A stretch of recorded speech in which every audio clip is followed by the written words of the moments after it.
I thought I was alone in my apartment for 3 weeks. I wasn't.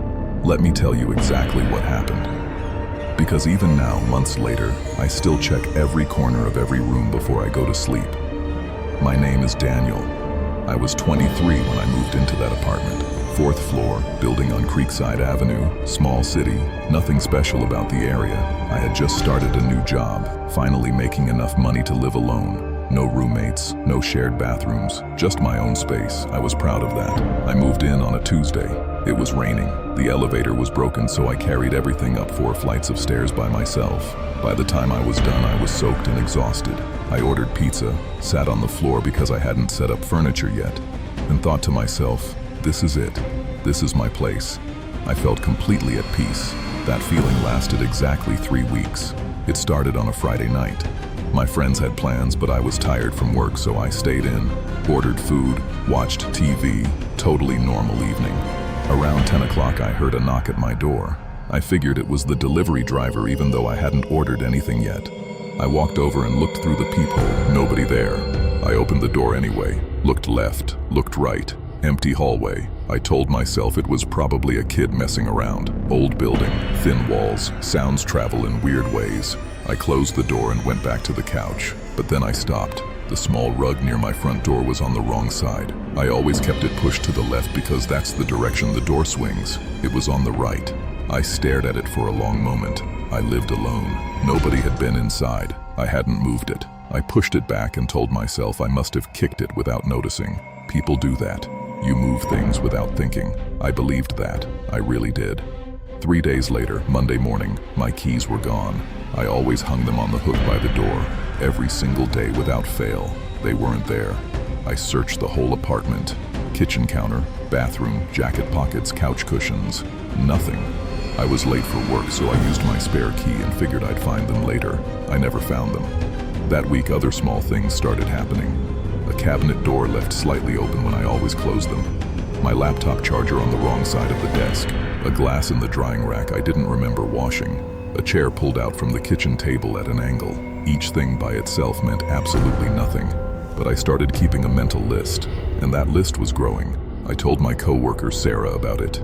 She laughed, said I was tired, stressed, probably just being forgetful. I laughed too. She was probably right. I let it go.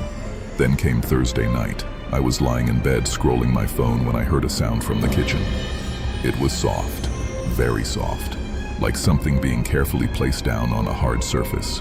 Not a crash, not a bang, just a quiet, deliberate sound. The kind of sound someone makes when they are trying not to be heard. I sat up immediately. I lay completely still in the dark for several minutes. Nothing else, no more sounds. Just silence so thick it felt heavy. I told myself it was the building settling. Old pipes. Whatever people say when they don't want to face something. Eventually I fell back asleep. But one thought followed me into sleep. A building settling makes random sounds. Groaning, creaking, popping. It doesn't make the sound of something being gently set down. That sound had intention behind it. Friday morning I ran into my neighbor while locking my door. Mrs. Petrov, older woman, lived directly across the hall. She looked at me with this expression I couldn't quite read, like she felt sorry for me but didn't know how to say it. She asked how I was settling in. I said fine. Then she asked very casually if I had family staying with me. I told her I lived alone. She paused. Then she said she had seen someone going into my apartment earlier that week. She assumed it was a friend or relative. She didn't want to be nosy, so she never said anything. I felt something cold move through my chest. I asked what the person looked like. She said average height, couldn't see the face clearly. Then she said the one thing that made my blood go cold. He had a key. I kept my face calm, told her it was probably the building manager doing a maintenance check. She nodded, but I could tell she didn't believe it, and I definitely didn't. I called in sick that day, went straight to a locksmith. New deadbolt, new chain, new keys that only I had. Then I came back and searched every inch of that apartment. Every closet, under the bed, behind the shower curtain, inside the wardrobe. Nothing. No one. I sat on my couch and took the first full breath I'd taken in days. That evening, I went out with Sarah, told her everything. She agreed the lock change was smart, but said it was probably just a landlord situation. Miscommunication about a maintenance visit. She bought me dessert. I walked home feeling almost embarrassed for how scared I had been. New locks, new keys. It was over. I went to bed that night feeling genuinely calm, safe. I fell asleep fast. I woke up at 2:47 in the morning. No noise, no nightmare. My eyes just opened. And in that half-asleep state, I looked toward the bedroom doorway. The door was open. I always sleep with my bedroom door closed. Always. I had closed it before getting into bed. I remembered it clearly, and now it was open. I didn't move. I lay completely still and stared into the dark hallway beyond the doorway. No sounds, nothing visible. But my body knew something was wrong before my brain could catch up. Every instinct I had was screaming. I reached slowly for my phone, turned on the flashlight, pointed it at the doorway, empty hallway. I got up, checked every room. Front door was locked, deadbolt engaged, chain on, windows latched, no signs of forced entry anywhere. I was alone. I stood in my kitchen at 3 in the morning shaking, trying to convince myself I had sleepwalked, that I had imagined it, that I was losing my mind. And then I saw them, my original keys, the ones missing for 2 weeks, sitting in the exact center of my kitchen counter. I had searched that counter a dozen times. They were not there before. Someone had placed them there tonight, while I was sleeping, with the new locks on.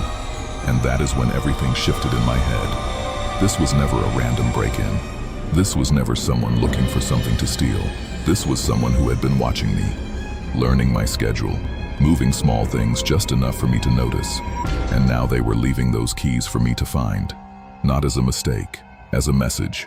They were telling me they knew I had changed the locks. They were telling me it didn't matter. I called the police. They came, filed a report, checked everything. No fingerprints that didn't match mine. The building cameras showed nothing useful, no evidence of any crime technically being committed.